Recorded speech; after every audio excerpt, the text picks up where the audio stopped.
This is the morning of the 16th of November.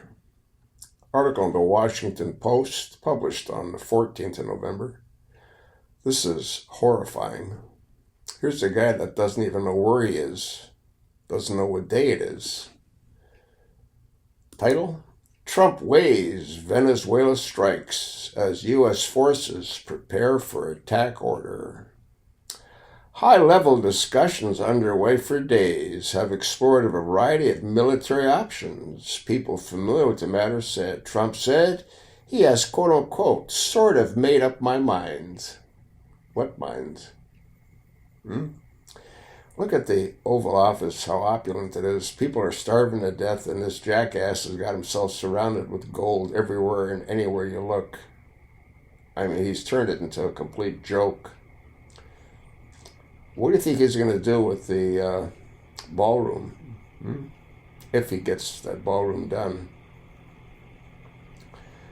President Donald Trump is joined in the Oval Office by Defense Secretary Pete Hegseth, the Secretary of War, and General Dan Kane, Chairman of the Joint Chief of Staffs.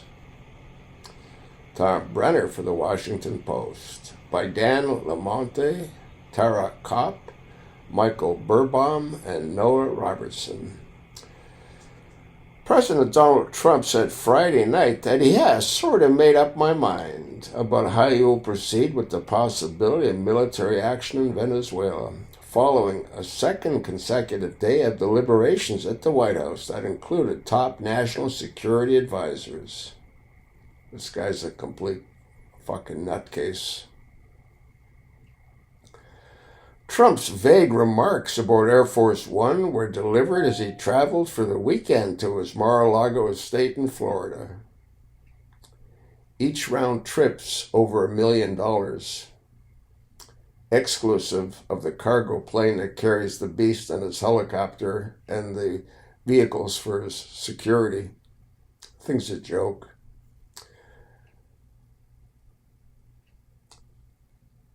To his Mar-a-Lago estate in Florida that included no additional new details. The comments came as U.S. forces in the region awaited possible attack orders, and after days of high-level discussions about whether and how to strike in Venezuela.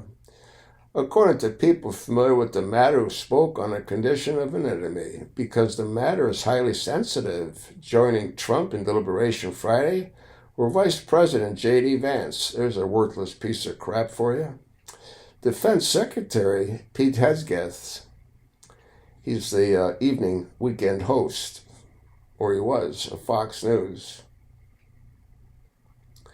Joint Chiefs Chairman General Dan Kane, Secretary of State Little Marco Rubio, and Deputy Chief of Staff Stephen Miller.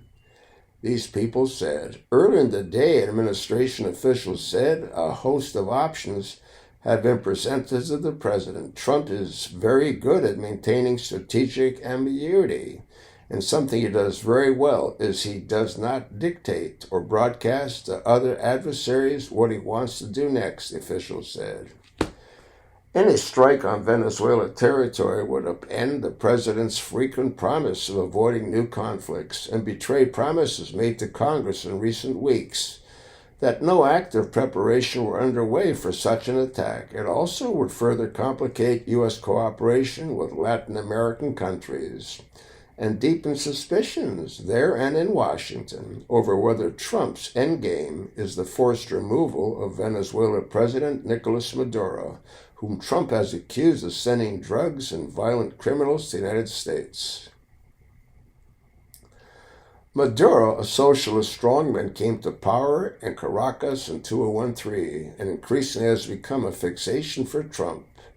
In August, U.S. officials increased the reward for information leading to his arrest and conviction from $25 million to $50 million. Citing alleged ties to drug cartels and U.S. beliefs dating back to the Biden administration that the lost Venezuelan 2024 presidential election had refused to step down. The United States is very plugged into what's going on in Venezuela, the chatter among Maduro's people and the highest level of his regime, the administration official said. Maduro is very scared, and he should be scared. The president has options on the table that are very bad for Maduro and his illegitimate regime. We view this regime as illegitimate, and it's not serving the Western Hemisphere well. The United States maintains a massive military advantage over Venezuela, but a significant expansion of activities also risks exposing American troops to grave dangers. Fighter pilots aboard the U.S. General R. Ford, an aircraft carrier that has been dispatched to the region, have been studying Venezuela air defenses, though they did not yet know whether they'll be ordered to attack. A person familiar with the matter said the Venezuelan defense minister has announced a massive mobilization of nearly 200,000 air, ground, and Navy personnel to prepare to defend the country. U.S. planning has raised the possibility, too, of involving the military elite Delta Force, according to two people familiar with the matter. The highly trained Special Operation Unit prepares for an array of capture and kill missions, and it saw frequent usage in 2 decades of U.S. wars in the Middle East.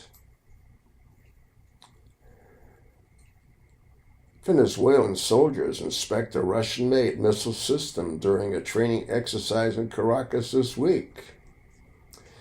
In recent weeks, Trump and his top advisors have sent mixed signals about the administration's aims. He has reportedly voiced a desire to expand to the land and campaign, now called Operation Southern Spear, that has killed 80 people aboard small boats alleged to be smuggling drugs to the Caribbean Sea and Eastern Pacific Ocean. Yet as Congress debated legislation to prevent Trump from starting a war in Venezuela, Hesketh and Rubio privately told select lawmakers that the administration was not currently planning to do so, an assurance that helped persuade enough Republicans to reject the measure.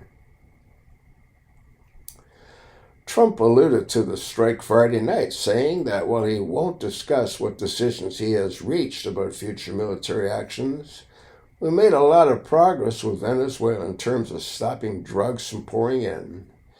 During a late October briefing on Capitol Hill, members of the House Armed Services Committee asked military officials whether the Pentagon was planning any operation inside Venezuela. A Democratic lawmaker said they were sure then as well that the answer was no, the lawmaker said. I'm starting to have a major trust deficit with the department, this person said of the Pentagon, speaking on the condition of an inmate, because the briefing they received was classified. And I'm starting to believe that their motives are not pure and that they're not being truthful and candid with Congress. The Trump administration's binding legal defense of its military operation in Latin America does not seek to justify an attack on Venezuela itself, according to several people who have viewed the documents. 2 lawmakers said the Trump administration's argument instead seeks to blend the laws that govern criminal drug trafficking with the laws of armed conflict.